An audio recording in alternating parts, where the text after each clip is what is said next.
CLNS Media Patriots Roundtable. Me, Nick Qualia, here with Mike Molyneux.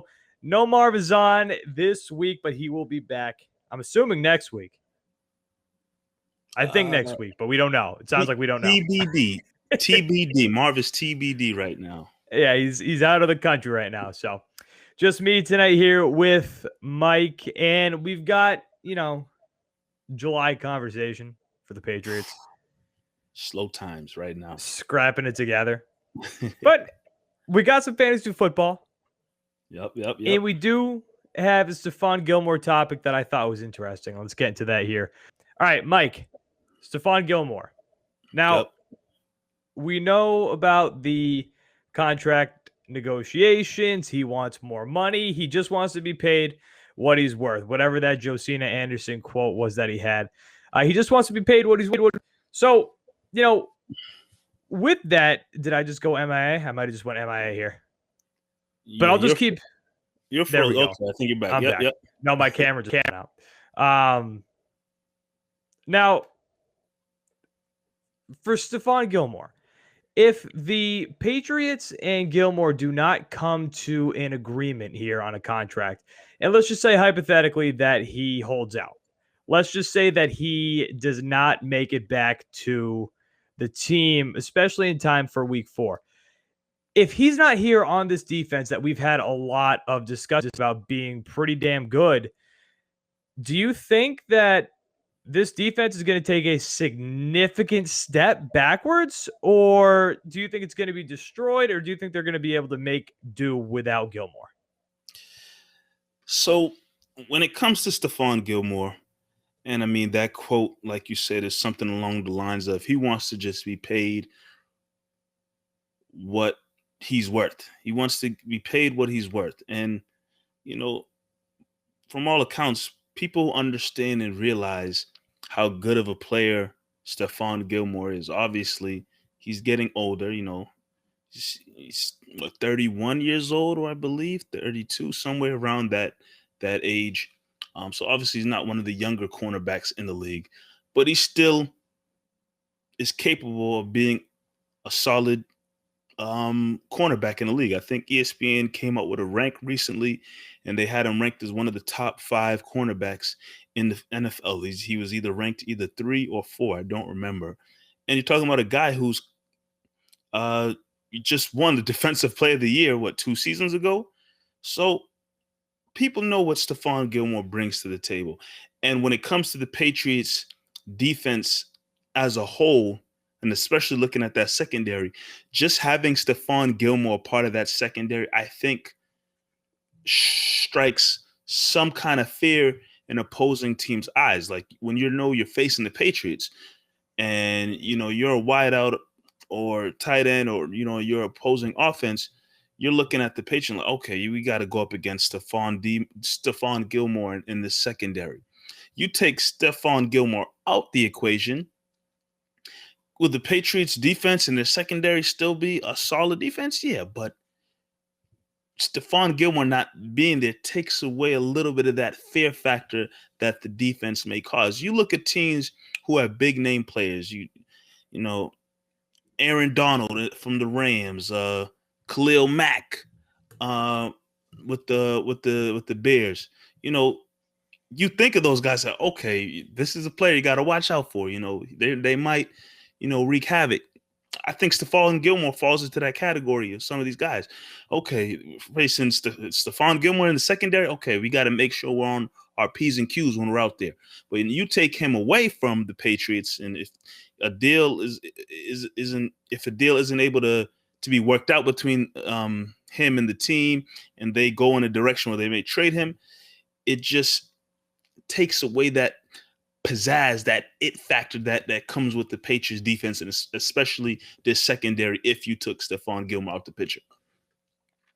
Right. And by the way, I know I was frozen. I think I'm back. You're back. You're back. All right. I don't know what was going on with my camera there, but I fixed it, kept it on mute, fixed it while you were talking. Easy. Yeah. All right. And I'm an idiot when it comes to technology. All right. So when it comes to Gilmore, obviously he's one of the best in the league at what he does, if not the best. But with the question being, if you lose him, does it absolutely destroy your defense? It's going to significantly hurt, but I think you're still serviceable. But now, in terms of like, does the team need him? That's a totally different ballgame here. Because, and we talk about this every week, of the question mark on the other side of the ball at the quarterback position. You Yep. need this defense to be badass this year. You need this defense to kick some serious ass if you're going to be contenders. That all depends on how Cam performs or Mac Jones, I guess. But you need that defense to be badass. And to have it be up to that standard, that caliber, I think Stephon Gilmore has to be obviously in the equation there. Now, again, he just wants to be paid what he's worth.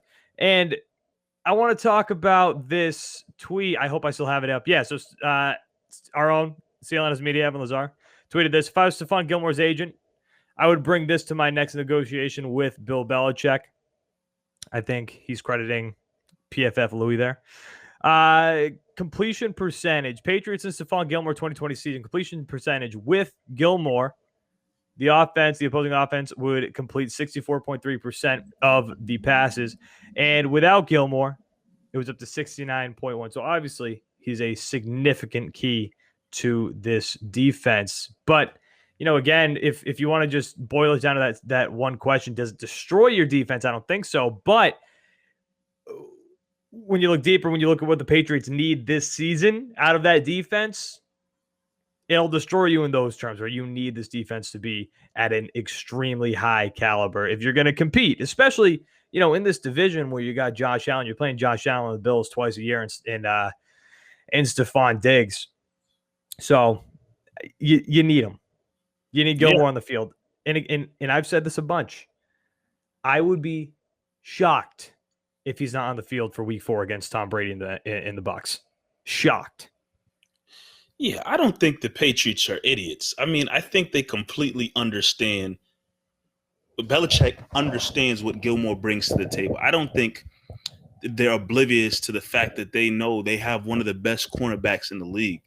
And, it could be Gilmore. It can be anybody. If you look at what he brings to the table compared to what the other cornerbacks are getting paid in the league, of course you'd feel some type of way. And this goes for any player, any position. If you know you're performing well, but you look at the guys across the league who are making significantly much more than you, obviously you're going to feel some type of way. So I don't feel bad, or I'm not upset about how Gilmore is going about it. And, we've seen this story many times, many years. And sometimes this can get ugly, where a player can, start bashing the team or start dropping a lot of hints and saying wild things on social media. Stephon Gilmore isn't doing anything like that. The most he did is, I think, when they dropped that graphic of, how much cornerbacks are being paid, the top cornerbacks are being paid in the league, and it showed where Gilmore was compared to the other guys. I think the most he did on Twitter or something is drop the eyes emoji, and that's light. He didn't do anything crazy or anything to really damage his character or how he's viewed here in New England, in my opinion. And something that you said that is really important is the fact that there's a question mark on the other side of the football. Because there's a question mark at your quarterback position and you don't know exactly what you're getting from there. Of course, you want the best options possible defensively, so that if you know your offense, you don't know what to expect from your offense, at least you know you got some of the best guys defensively that can help keep you in games. And I would like to think the Patriots and Bill Belichick especially knows and understands that, which is why I definitely firmly believe a deal will get hammered out sooner rather than later. Yeah, I think a deal's going to get done soon. And again, I think they need it. And I've been jumping on this point a bunch. This team is going to compete in week 4 specifically. And I can't believe that Bill Belichick would go into basically Bill Belichick versus Tom Brady without Stephon Gilmore on his defensive side of the ball. He's going to throw everything in that game. And he's going to want Stephon Gilmore, his top defense. Yeah, right. Probably his top defenseman, defense player. Yeah.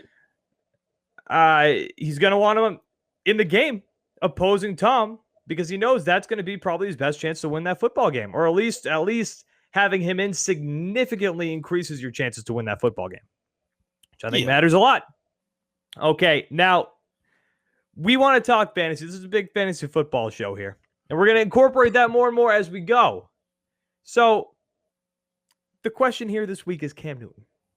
At one point in the past, Cam Newton was the guy that you wanted on your fantasy team. He was slinging it through the air. He was moving it on the ground.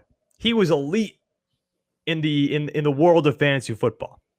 But now, obviously, especially after what we saw last year, we're past that part of our fantasy football lives. But the question here is, if you're getting towards the end of your draft, and I think it's a pretty deep draft this year, there's a lot of talent on the board that you can go after. If Cam Newton's still there, are you taking Cam Newton to be your backup quarterback, potentially QB3 on your fantasy football roster? Mike, what do you think? If you're trying to play fantasy and just have a good time and enjoy yourself, and you're not taking... Okay, let's say this. Specifically, you're playing in a league for money. Oh, yeah. Okay, now we're talking here. Playing for a league. Yeah, I'm not just dicking around here. I'm not just playing a free league. Let me tell you something. Cam Newton would only be on my team if I secured one of the top 5 quarterbacks in the league. It's the only way Cam Newton is making it on my team. Because I don't want to be in a situation where you take one of these middle-of-the-pack quarterbacks and they're iffy. Now you're talking about, well, you got to really pay attention to what the matchup is this week. If you get like Mahomes, Lamar Jackson, Josh Allen, you get one of those guys on your team, you don't care what the freaking matchup is come Sunday. They're your starting quarterback. Now you dip into like the tier 2 and tier 3 guys where you got to start really looking into, well, who they're facing. What's the weather like? Is it a dome or is it outside? Is it snowing? When you get to those guys, then it gets kind of iffy. But if I got one of those top 3 guys that I just named, that I don't even have to worry about the matchup, who it is, I'm just plugging them into the starting lineup, Cam Newton can be on my team. And he's only going to be there because I got to plug him in 1 week. And that's the bye week for the other guy. But if I'm not able to secure one of those top guys in the draft, I don't know if I'm looking at Cam Newton, because now if I have to worry about matchups and this and that, or should I start Cam or should I start... I'm trying to think of who's a middle-of-the-pack quarterback in the league. Tannehill? Ryan Tannehill? Right, yeah. Sure. If I got to look at him and then Cam Newton, those are the 2 quarterbacks in my league, and I got to flip-flop, I don't know if I want to be flip-flopping and thinking of Cam Newton, because right now, as much as I'm excited for this Patriots season, I don't know what to expect out of Cam Newton. I know what I can probably expect out of Mahomes, Lamar Jackson, Aaron Rodgers, if he played. Like I know what I can expect out of those guys. But Cam, I don't know. So again, if it was me, unless I have one of those top guys, I'll take Cam Newton and he could plug in for that 1 bye week. But if depending on how the draft goes and guys are slipping and I get a quarterback late, I can't look at Cam Newton because I don't want him to be filling in and having to really dissect matchups at the quarterback position, because I don't fully trust Cam Newton in the world of fantasy.